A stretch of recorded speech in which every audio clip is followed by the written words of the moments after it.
We are reading Dragon Masters #1, and we are on chapter 15. We're finishing the book today. Chapter 15, Worm's Surprise. Remember, the chapter before this ended with them thinking that maybe Worm was going to explode in that tunnel. Worm's Surprise. Worm didn't explode. Instead, the dragon closed his eyes. Then the rocks blocking the tunnel began to shake. "What's happening?" Bo yelled. "Is Worm doing that?" asked Anna. So all of a sudden, remember they're in that tunnel, everything's blocked off because of all the walls caving in. All of a sudden, all of those rocks blocking the tunnel start shaking on their own. None of the people or the dragons are near that, but they're wondering, because Drake's dragon just closed his eyes, they're wondering if he's doing that. He's making them shake. I think he's using the power of his mind, Drake said. He wasn't sure how he knew, he just did. Rory, Anna, and Bo stepped back. The rocks kept shaking, and then, poof, the rocks broke up into tiny pieces. Rock dust filled the air.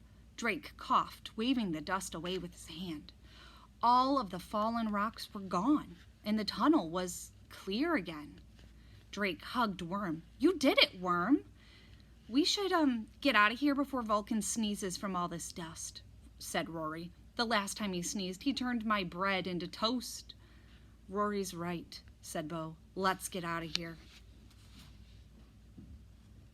Wow. So he didn't know if his dragon had any powers at first, but it now sounds like he does. Drake stepped through the pile of rubble and found himself face to face with Griffith. Simon the guard stood behind Griffith. "You are all in big trouble," the wizard said. "The whole castle is awake, and King Roland is furious." Uh-oh, what would you do? I wonder what King Roland is going to do. Chapter 16, Just the Beginning. What do you think that title might mean? Just the beginning. Make a prediction. Pause the video. What do you think that might mean? Let's find out. The group walked back through the tunnel in silence. 6 of the king's guards were waiting for them in the training room. One stepped forward as soon as they entered the room. "King Roland wants a report," he barked. The Dragon Masters all looked to Griffith.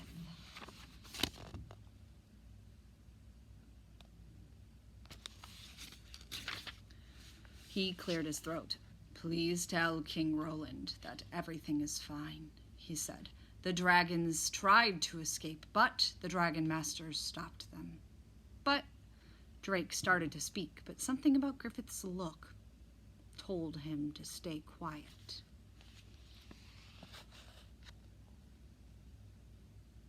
I wonder why Griffith would have to lie like that. The soldier nodded to Griffith. "Very well," he said, and the soldiers and Simon left. Drake turned to Griffith. "But the dragons didn't do anything wrong," he said. Rory stepped forward. "Drake's right. This was my fault. I wanted to take the dragons outside," she said. She turned to the Dragon Masters. "I'm sorry. It was a bad idea." "Agreed," said Griffith. "Now tell me, how did you all get out of the collapsed tunnel?" "Worm saved us," Rory cried. Anna nodded too. "He glowed all green. It was amazing. And he turned the rocks to dust," Bo added.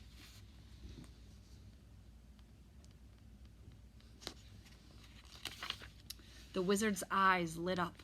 "That's excellent." He grabbed Drake by the shoulders. "I knew you could bring it out of him, Drake." "Earth dragons have great power," Griffith said. "Worm has been hiding his power until now. He glowed because he was using it." "Is that why my dragonstone glowed too?" Drake asked. "No. The stone glows when you have a strong link with your dragon," Griffith said. The link is strong when you and your dragon can read each other's thoughts. It will happen to the other dragon masters too in time. Drake remembered the words he had heard in his head.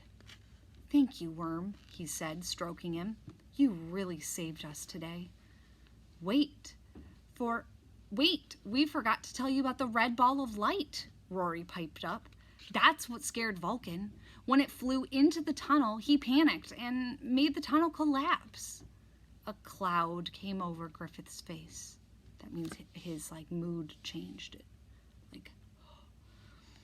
Are you sure you saw a red ball of light? All 4 dragon masters nodded.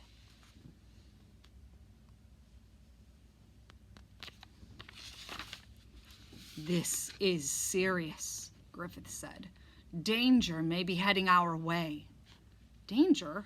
Bo asked. Griffith patted Bo's head. For now, we are safe. Let's all go get some sleep. As Drake led Worm back to his cave, he felt a strong connection to his dragon. He wasn't going back to the onion fields. This was his life now.